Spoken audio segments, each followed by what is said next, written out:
Hello, everyone, and welcome to another episode of the Small Church Musicians Podcast. My name is Justin. I'm your host, and I'm a small church musician. I'm on a journey to find the best sounding gear for my budget and to talk about the songs that have made an impact on my life. Today, I want to talk to you about a topic that I've struggled with for a long time now, and I'm sure many other people have as well. And that's the question of whether or not you or your worship team have to play exactly what the songs that you're performing do. We're going to talk about being creative in a worship space on a worship team and from the perspective of someone both planning out and leading their congregation in worship. This is a topic that doesn't just apply to small church musicians, but to all musicians and worship leaders alike. This is going to be a deep topic, and I plan on revisiting this multiple times throughout the life of this podcast. So let's settle in for a deep discussion and dive in here, shall we? So here's my question again. Should we, as worship leaders and church musicians, just play what the original tracks do, or should we modify them as we see fit? I mean, sure, we see churches all the time changing keys on songs, but what about the actual dynamics and song structure? What if a song has 3 or 4 bridges back to back to back to back? Do we have to do every single one? Or what about a song that doesn't originally include electric guitar? Should we just add it in? Or what if someone wants to add in a drum fill that isn't in the track? Is it okay to just do it? And if we do exactly what the track does, doesn't that just make us a glorified cover band with no pun intended? One thought I've had that as we're performing an artist's original work in a public setting, couldn't that be perceived as disrespectful or infringing on the artist's original creative vision for us to modify the song in any way? Another thought I've wrestled with is, if we particularly enjoy a recording and we want to share that impact, are we changing that impact that the song may have had on us if we modify it?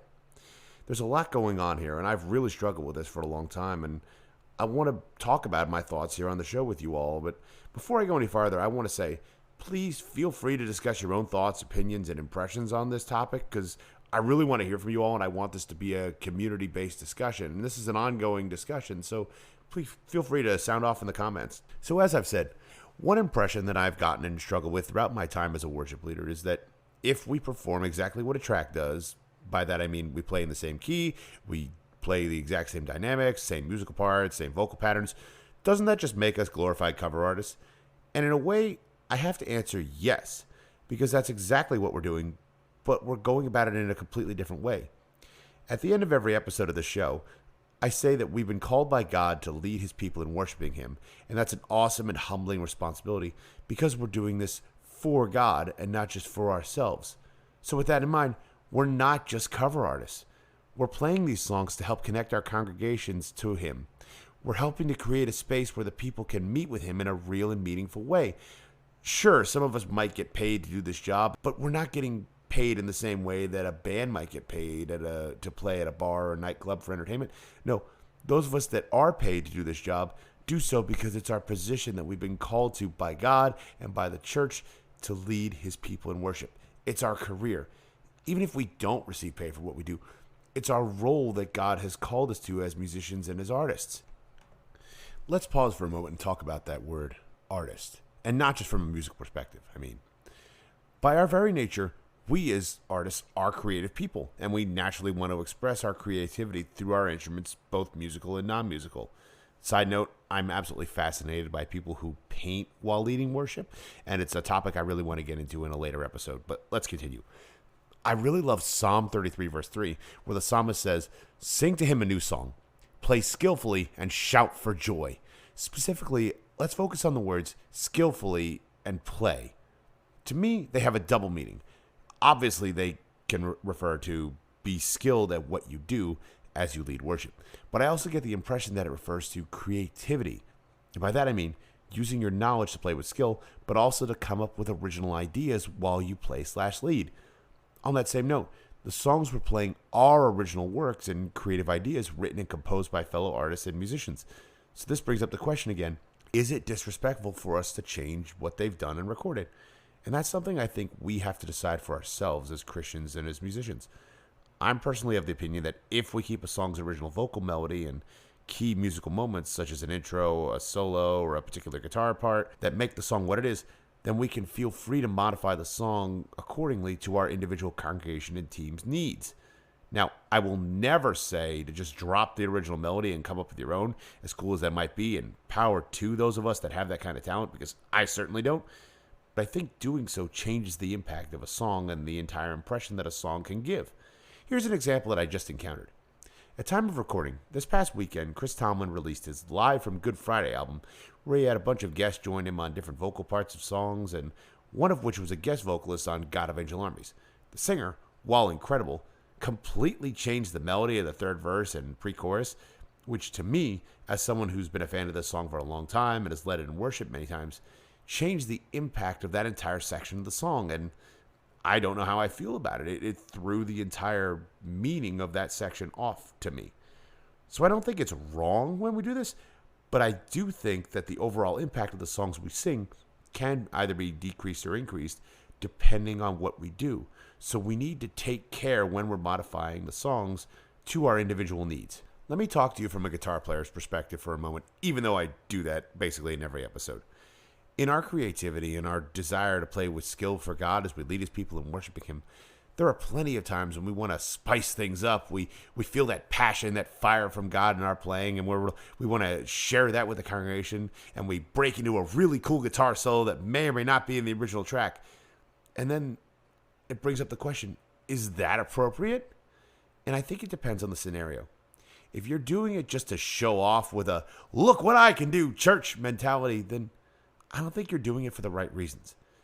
If it fits within the confines of a song and it doesn't distract from the worship experience and it's enhancing what's already going on, then yes, I think that is appropriate. Let me tell you a story from last year. My worship team started playing Father Lights by Chris Tomlin / Elevation Worship, and if you haven't heard it, it's a great song. I'll put a link to it in this episode's description.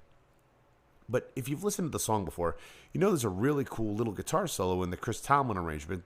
And it's not there just to be a guitar solo, but it's an instrumental part of the song that just happens to feature a prominent guitar solo. Chris Tomlin doesn't usually put these kind of moments in his music anymore. They were more common in his earlier tracks.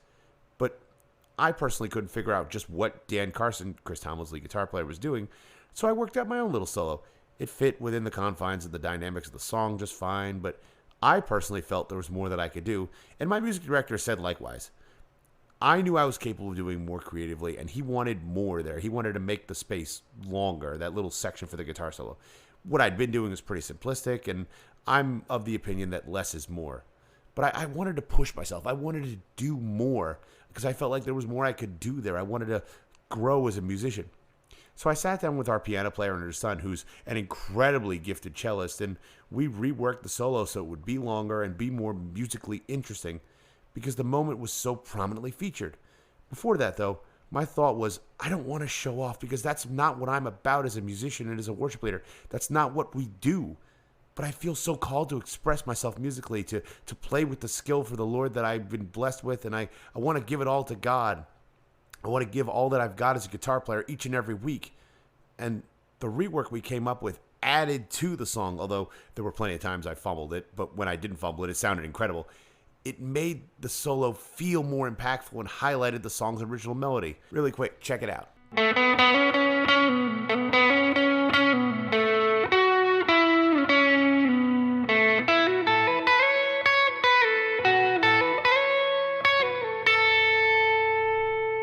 I love that guitar solo, and I love what we managed to accomplish with it so much. We managed to bring the chorus of the song into another part and reinforce the core message that every good thing in our lives comes down from the Father of Lights. We didn't modify the song just for the sake of me playing a better guitar solo. No, we did it to make the worship experience better, and the fact that it pushed me to be a better musician is just the icing on the cake. We did it for the right reasons. So what does all this mean? It means that when worship leaders modify a song, whether that be the key, the song's dynamics, or the instruments that are played, we need to be doing it for the right reasons. We can change the key of a song to make it easier for our teams and our congregations to sing. We can feel free to add or subtract bridges and choruses to a song if it helps it structurally. We can add in a violin or cello section to enhance a song's melody. We can add in a spicy guitar solo or a really cool drum fill, as long as what we're doing enhances the worship in some way. Let me explain. I'm planning on creating my own version of Brandon Lake's new single, Kids. It's a fantastic song with some great scriptural references and a whole lot going on musically, to the point where I think it's actually slightly overproduced for a congregational worship setting. If I were to play this song live, I'd simplify it. This song has what feels like 3 different keyboard sections, plus a synthesizer, in addition to at least 2 or 3 different guitar parts, plus strings, plus drums, and that's not even to mention the vocal section. Here's the thing. Not every church in the world has access to all that equipment and musicians and personnel, especially smaller congregations. So if it were me, I'd take out at least one of the guitars, I'd cut down on the synthesizer and keyboard parts, and I'd strip it back to the core elements of what makes a song what it is. It's an upbeat pop rock song with some electronic aspects. And here's the thing. Brandon Lake went and did this already with his Essential Worship version. I'll link to it, but basically he took it down to himself on acoustic guitar and lead vocals, a drummer, an electric guitar player, and a keyboardist singing backup vocals. And yet the song had a very similar feel to how the original track did, but a completely different feel simultaneously while still keeping the core message that God never lets his kids down. It's such a great concept that you can do so much with, and he did it in 2 different ways while carrying the same message and keeping the same overall feel of the song. And I think that's so remarkable, and I think we can do the same thing. We just have to do it with the right heart and the right mentality. Let's take this song and use it as an example for another scenario that I've seen throughout my time in leading worship, but especially during the pandemic. Let's say for whatever reason, the bulk of your team can't make it on a Sunday morning, which leaves your team with 1 to 2 vocalists, an acoustic guitar player, a bass player, and a pianist. You don't have a percussionist, you don't have an electric guitar player, you don't have half of the things you want to make the song feel as enormous as it is, and the song's already scheduled for that week, but you do want to do it because it ties in so closely with the sermon that the pastor is going to be giving. So how do you make it work? It's a high-energy song with some prominent electric guitar and really important drums. And this is where your creativity needs to come in. Your goal is to capture the spirit of this song. You want to bring that energy that this song has within it. So maybe you have your acoustic guitar player play more percussively. Maybe your vocalist clap along. By the way, this is going to be a whole episode on its own at some point, but encourage congregational participation. Have them clap along with your team. Just make sure your team's guiding the clapping because people can and will lose track of the rhythm.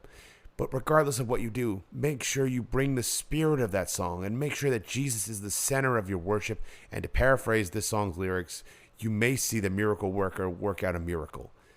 You don't have to conform to what the original track does. Just figure out what works best for you, for your team, and for your congregation, and let God do the rest. But now let me throw it to you all. I know this episode was a bit different from what I've done so far, so I have to ask, what did you all think? Is modifying a song for your team something that you do? Do you change a song accordingly for your congregation? What do you do to make a song different? Or are you of the opinion that you have to keep the song exactly like the track? Tell me about it in the comments because I want to know. Am I wrong? How would you arrange kids for your team? Tell me about it in the comments section. And so, friends, that brings us to the end of another episode. I pray that this episode has been of some help and entertainment to you all, and you can help me out here at the Small Church Musicians Podcast by liking the show, leaving a review, sharing the show with someone on social media, and of course, subscribing for more episodes just like this one. Also, you can find us on social media on Facebook and Instagram and Twitter /X/ whatever the internet's calling it today.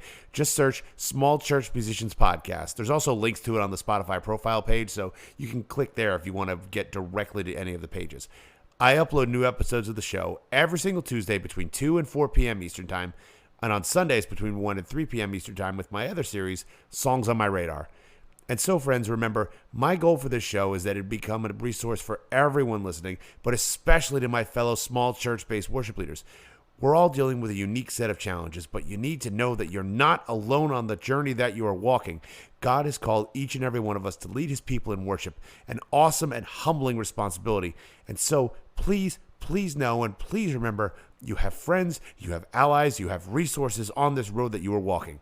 And so until next time, I'm Justin. I'm a small church musician. I'm on a journey to find the best sounding equipment for my budget, and I'll see you next time.